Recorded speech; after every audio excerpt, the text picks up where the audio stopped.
Doctor Yunus সাহেবের স্ত্রী সবাইকে ভুলে গেলেও ডক্টর ইউনূস সাহেবকে কিন্তু ভুলে যায় নাই। ডক্টর ইউনূস সাহেব যে তার স্ত্রীকে কত ভালোবাসেন এটা আপনারা শুনলে অবাক হয়ে যাবেন। ডক্টর ইউনূস সাহেবের স্ত্রী তিনি ডিমেনশিয়া রোগে আক্রান্ত, অর্থাৎ এই রোগে যারা আক্রান্ত হয় তারা মানুষকে ভুলে যায়, সবকিছু ভুলে যায়, এরকম একটা রোগ। এবং তার স্ত্রীর ব্যাপারে তিনি বলছেন যে তিনি তার সন্তান এবং আশেপাশে যারা রয়েছে সকলকে ভুলে গিয়েছেন, কারো কথা তার কোনো খেয়াল নাই, কাউকে চিনে না।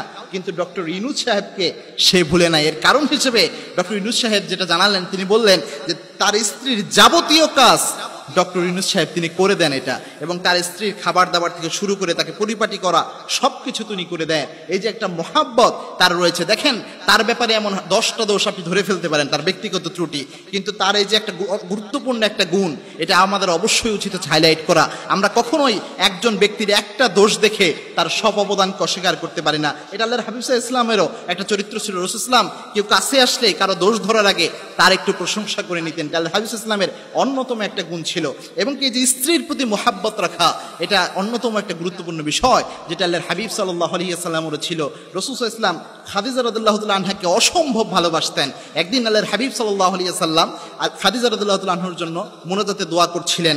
রাসূল ইসলাম দোয়া করলেন যে আল্লাহ, কিয়ামতের এই কঠিন ময়দানে যেদিন পিতা মাতাকে ভুলে যাবে, মা সন্তানকে ভুলে যাবে, সেই কিয়ামতের কঠিন ময়দানে যেন আমি খাদিজাকে ভুলে না যাই। মা আয়েশা সিদ্দিকা রাদিয়াল্লাহু তাআলা আনহা পাশেই ছিলেন। তিনি একটু রেগে গেলেন, রেগে গিয়ে বললেন, ইয়া রাসূলুল্লাহ, অভিমানের সুরে বললেন, ইয়া রাসূলুল্লাহ, 25 বছরের যৌবনে যে আপনি 40 বছরের একজন নারীকে বিয়ে করেছিলেন, এর চেয়ে শ্রেষ্ঠ কোনো নারী কি আপনি আপনার জীবনে পান নাই?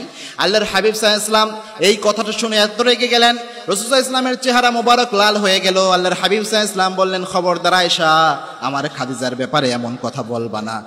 এই মক্কার জমিনে যখন গোটা মক্কায় আমার আশ্রয় হয় নাই, সবাই যখন আমাকে দূর দূর করে তাড়িয়ে দিয়েছে, আমার খাদিজা তার জীবনের সমস্ত সম্পদগুলো আমার কদমে দিয়ে দিয়েছে, আমার জন্য অক্ষ করে দিয়েছে, ইসলামের জন্য অক্ষ করে দিয়েছে। আমি হেরা গুহায় যখন ধ্যানমগ্ন থাকতাম, খাদিজা এই বয়স হওয়া সত্ত্বেও সে খাবার নিয়ে আমার কাছে হেরা গুহায় উঠে যেত। আমাকে না খাওয়িয়ে আমার খাদিজা কখনো খাবার খেত না। এবং কি আসমানের নিচে জমিনের উপর আমার খাদিজার চেয়ে শ্রেষ্ঠ কোনো মহিলা নাই। শুনে রাখো আয়েশা, আমার খাদিজা যদি জীবিত থাকতো, কোশ্চিন কালেও আমি দ্বিতীয় বিয়ে করতাম না, কোশ্চিন কালেও আমি দ্বিতীয় বিয়ে করতাম না, আমার খাদিজা যদি জীবিত থাকতো। এবং আল্লাহর হাবিব সাল্লাল্লাহু আলাইহি ওয়াসাল্লাম জানিয়েছেন, খাদিজা রাদিয়াল্লাহু তাআলা আনহা হচ্ছে সবচেয়ে পবিত্র নারী, এবং স্বয়ং আল্লাহ রাব্বুল আলামিন খাদিজা রাদিয়াল্লাহু তাআলা আনহার জন্য সালাম পাঠিয়েছেন। সুবহানাল্লাহ। এজন্য আল্লাহর হাবিব সাল্লাল্লাহু আলাইহি ওয়াসাল্লাম অনেক মহব্বত করতেন। আল্লাহর হাবিব সাল্লাল্লাহু আলাইহি ওয়াসাল্লামের 11 জন স্ত্রী ছিল, 2 জন দাসী ছিল। কোনো স্ত্রীকে আল্লাহর হাবিব সাল্লাল্লাহু আলাইহি ওয়াসাল্লাম বেশি সময় দিতেন না, সবার উপর ইনসাফ করতেন। তবে খাদিজা রাদিয়াল্লাহু তাআলা আনহার সম্মান ছিল অনেক বেশি, এবং সব স্ত্রীদেরকে আল্লাহর হাবিব সাল্লাল্লাহু আলাইহি ওয়াসাল্লাম প্রচণ্ড ভালোবাসতেন, সবচেয়ে বেশি মূল্যায়ন করতেন। সুতরাং স্ত্রীদেরকে ভালোবাসা, স্ত্রীদেরকে মূল্যায়ন করা, এটা খুব জরুরি একটা বিষয়। আল্লাহর হাবিব সাল্লাল্লাহু আলাইহি ওয়াসাল্লাম অন্যতম একটা সুন্নাহ। আল্লাহ রাব্বুল আলামিন এই জিনিসগুলো বুঝার এবং আমল করার তৌফিক আমাদের সকলকে দান করুন। আল্লাহুম্মা আমিন।